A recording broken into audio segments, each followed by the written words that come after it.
Bismillahirrahmanirrahim. Assalamualaikum warahmatullahi wabarakatuh. Sebelumnya izin memperkenalkan diri. Nama saya Geri Sugih dengan NIM 231151042 dari Homebase Pagi A. Baik, sebelumnya terima kasih kepada Ibu Parliana Sutartiah STMT selaku dosen mata kuliah analisis dan estimasi biaya. Di sini saya akan mempresentasikan mengenai tugas analisis laporan keuangan yang berjudul PT Nestle Indonesia periode 2019 sampai 2021. Selanjutnya ke pembahasan pertama mengenai PT Nestle Indonesia. PT Nestle Indonesia adalah perusahaan yang bergerak di bidang produksi makanan. PT Nestle Indonesia merupakan perusahaan terbesar di dunia yang memproduksi sebuah makanan. Selanjutnya ke pembahasan yang kedua mengenai laporan keuangan. Laporan keuangan merupakan suatu informasi yang menggambarkan kondisi laporan keuangan suatu perusahaan. Dan lebih jauh informasi tersebut dapat dijadikan sebagai gambaran kinerja keuangan perusahaan tersebut.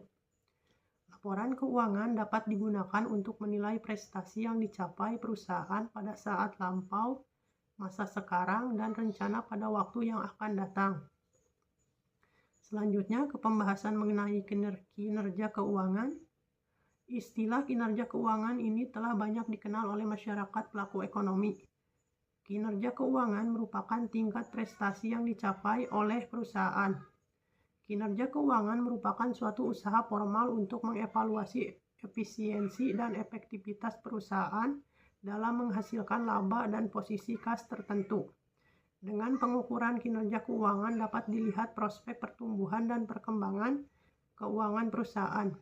Perusahaan dikatakan berhasil apabila perusahaan telah mencapai suatu kinerja tertentu yang telah ditentukan. Pembahasan selanjutnya mengenai tujuan dan manfaat laporan keuangan. Analisis laporan keuangan perlu dilakukan secara cermat dan teliti terkait dengan data keuangan dengan menggunakan metode dan teknis analisis yang tepat. Sehingga hasil yang diharapkan benar-benar tepat pula. Kesalahan dalam memasukkan data, angka keuangan atau rumus dari analisa keuangan maka akan berakibat pada tidak akuratnya dari hasil yang hendak dicapai oleh perusahaan sebagai penentu pihak manajemen di dalam menentukan alokasi anggaran dan prediksi keuntungan di tahun berikutnya. Kemudian hasil perhitungan tersebut dianalisis dan diinterpretasikan sehingga diketahui posisi keuangan yang sesungguhnya. Kesemuanya ini harus dilakukan secara teliti, mendalam, dan jujur. Selanjutnya mengenai tujuan dan manfaat dari analisa laporan keuangan. Yang pertama, untuk mengetahui posisi keuangan perusahaan dalam satu periode tertentu, baik harta, kewajiban, modal, maupun hasil usaha yang telah dicapai untuk beberapa periode. Yang kedua, untuk mengetahui kelemahan-kelemahan apa saja yang menjadi kekurangan perusahaan. Yang ketiga, untuk mengetahui kekuatan-kekuatan yang dimiliki. Yang keempat, untuk mengetahui langkah-langkah perbaikan apa saja yang perlu dilakukan ke depan yang berkaitan dengan posisi keuangan perusahaan saat ini. Yang kelima, untuk melakukan penilaian kinerja manajemen ke depan, apakah perlu penyegaran atau tidak karena sudah dianggap berhasil atau gagal. Yang keenam, dapat juga digunakan sebagai pembanding dengan perusahaan sejenis tentang hasil yang dicapai. Dari beberapa manfaat yang disampaikan, dapat disimpulkan bahwa analisis dari macam-macam rasio keuangan berikut interpretasinya dapat memberikan kepada pihak manajemen perusahaan suatu informasi tentang kondisi dan prestasi dari kinerja perusahaan kepada para investor dan kreditur. Selain itu, dengan analisa rasio keuangan, pihak manajemen perusahaan dapat membuat suatu laporan keuangan proyeksi sebagai bentuk target pencapaian. Selanjutnya, ke pembahasan mengenai rasio keuangan. Rasio keuangan merupakan suatu gambaran dari hubungan atau perimbangan antara suatu jumlah tertentu dengan jumlah yang lain. Dengan menggunakan alat analisa berupa rasio, Ini akan dapat menjelaskan atau memberi gambaran kepada penganalisa tentang baik atau buruknya keadaan atau posisi keuangan suatu perusahaan, terutama apabila angka rasio tersebut dibandingkan dengan angka rasio pembanding yang digunakan sebagai standar dalam rasio keuangan. Analisa rasio keuangan merupakan kegiatan membandingkan angka-angka yang ada dalam laporan keuangan dengan cara membagi satu angka dengan angka lainnya. Maka perbandingannya dapat dilakukan antara satu komponen dengan komponen lainnya dalam satu laporan keuangan atau antar komponen yang ada di antara laporan keuangan tersebut dalam bentuk angka pada suatu periode tertentu. Selanjutnya ke pembahasan hasil dan juga pembahasan laporan keuangan PT Nestle Indonesia. Di sini ada tabel 1 mengenai laporan keuangan PT Nestle periode 2019, 2020 sampai 2021. Di sini total aset 2019 ada 120.940.000 rupiah. Pada tahun 2020 124.028.000 rupiah. Pada 2021 139.142.000 rupiah. Lalu yang selanjutnya mengenai kuren aset, masih tabel pertama. Kuren aset pada tahun 2019 ada 35.663 rupiah atau 663.000 rupiah. Pada tahun 2020 34.068.000 rupiah. Pada tahun 2021 ada 39.257.000 rupiah. Lalu ada total liabilities yang di sini pada tahun 2019 ada 75.078.000 rupiah. Lalu tahun 2020 77.514.000 rupiah. Pada tahun 2021 85.415.000 rupiah. Lalu ada current liabilities. Pada tahun 2019 ada 41.615.000 rupiah. Pada tahun 2020 39.722.000 rupiah. Pada tahun 2021 40.020.000 rupiah. Lalu ada total equity.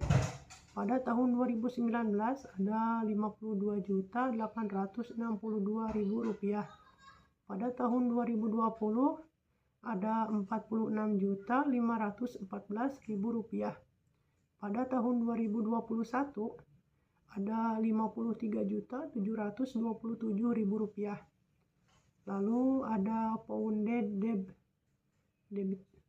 2019 10.328.000 rupiah.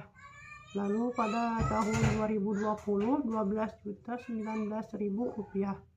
Lalu pada tahun 2021 ada 10.092.000 rupiah.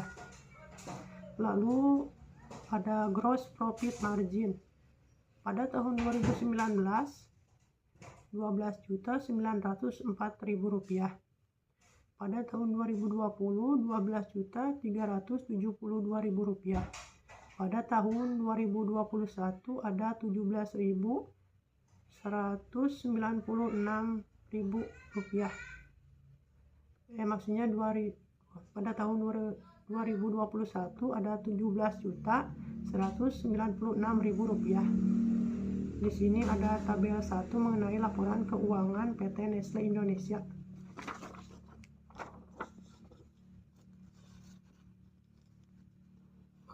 Maaf Bu kalau gak jelas. Makasih. Selanjutnya ada analisis rasio keuangan. Di tabel 2 mengenai gross gross profit margin PT Nestle. Pada tahun 2019, penjualan mencapai Rp92.568.000. Laba kotornya Rp15.062.000. Gross profit margin yaitu pada tahun 2019 mencapai 16%. Pada tahun 2020 penjualan mencapai Rp84.343.000. Laba kotornya mencapai Rp13.922.000. Gross profitnya 16%. Pada tahun 2021 penjualan mencapai Rp87.088.000.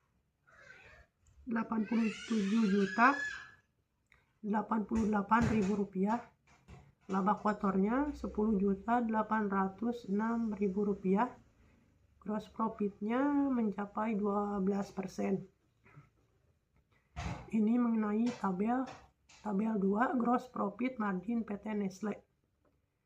Tabel 2 ini diketahui pada tahun 2019 dan 2020 diketahui gross profit margin sebesar 16%. Namun pada tahun 2020 nilai penjualan dan laba kotor menurun dari tahun sebelumnya. Sedangkan pada tahun 2021 gross profit margin rasio mengalami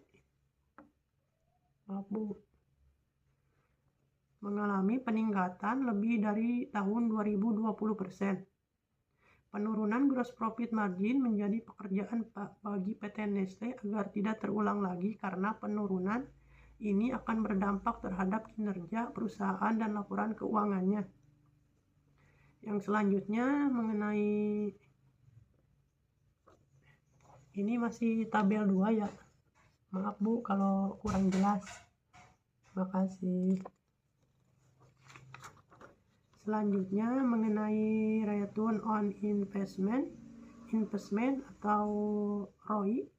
ROI mengukur kemampuan perusahaan dengan menghitung jumlah aktiva yang digunakan dalam operasi perusahaan untuk menghasilkan laba.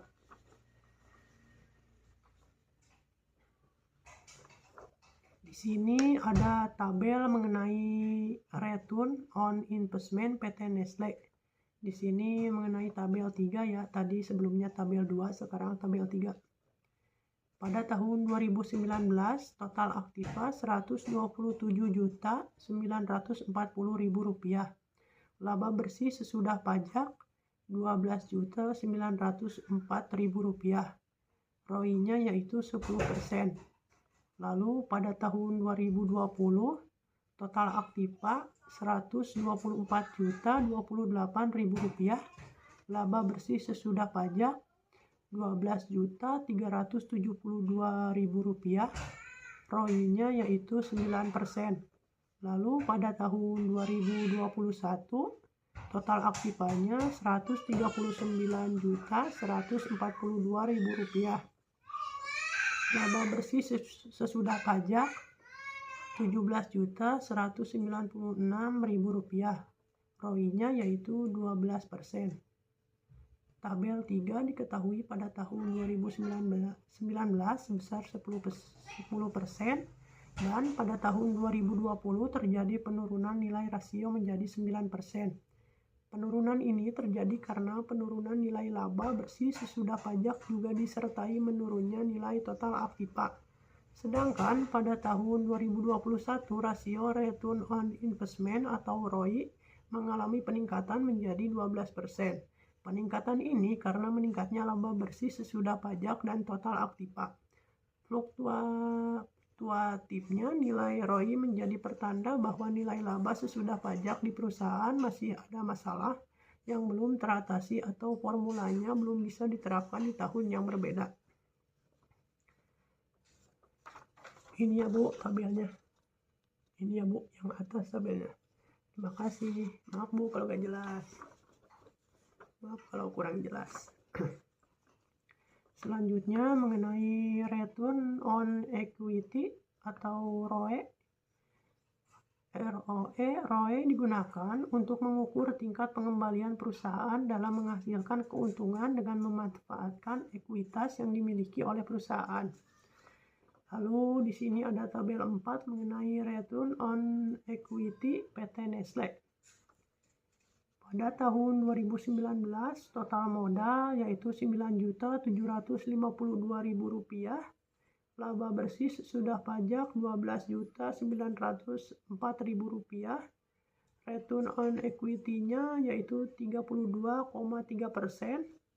Pada tahun 2020 total modalnya Rp6.643.000, laba bersih sesudah pajak yaitu Rp12.372.000, return on equity-nya 36,8%.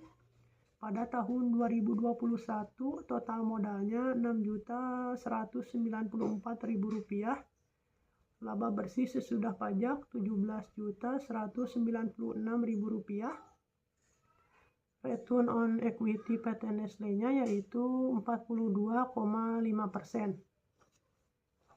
Ini ya Bu yang tengah tabelnya. Nah ini ya Bu. Maaf Bu kalau gak jelas. Makasih. Lalu tabel 4 diketahui pada tahun 2019 sebesar 32,3%, dan pada tahun 2020 terjadi peningkatan nilai rasio menjadi 36,8%. Peningkatan ini terjadi karena nilai laba bersih sesudah pajak lebih besar dari peningkatan nilai total modal. Selanjutnya, pada tahun 2021 rasio return on equity mengalami peningkatan menjadi 42,5%.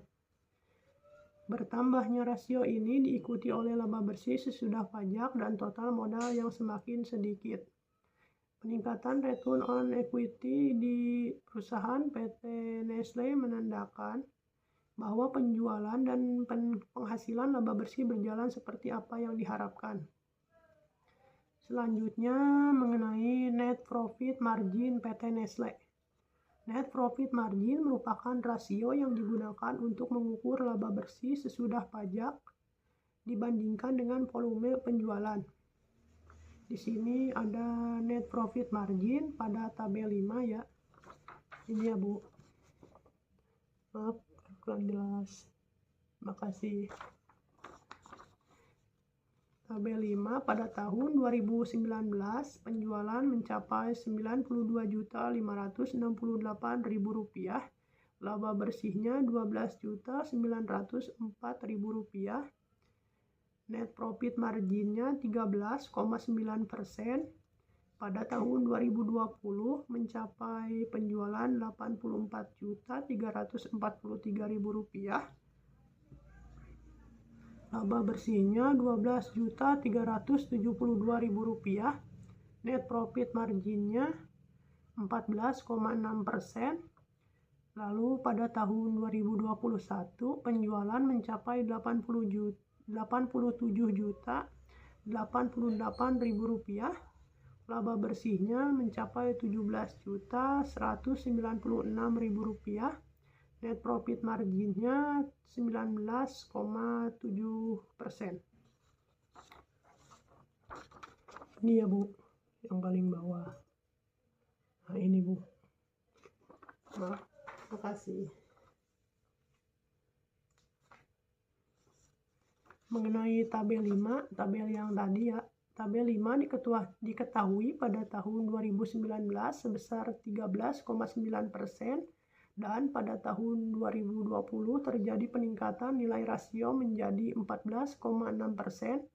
Peningkatan ini terjadi karena nilai laba bersih sesudah pajak lebih kecil dari peningkatan nilai penjualan. Selanjutnya pada tahun 2021 rasio net profit margin mengalami peningkatan dengan nilai rasio 19,7%. Diikuti oleh nilai penjualan dan laba bersih meningkat tajam.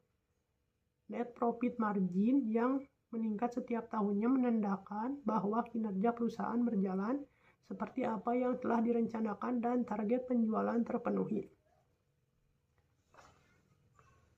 Mungkin cukup segitu ya Bu.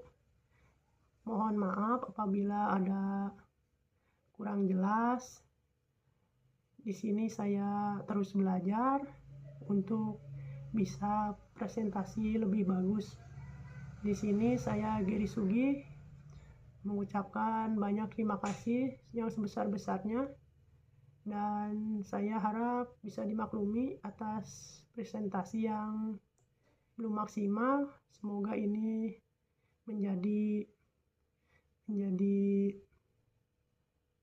tumpuan saya untuk bisa lebih baik lagi. Terima kasih dari saya pribadi. Wassalamualaikum warahmatullahi wabarakatuh.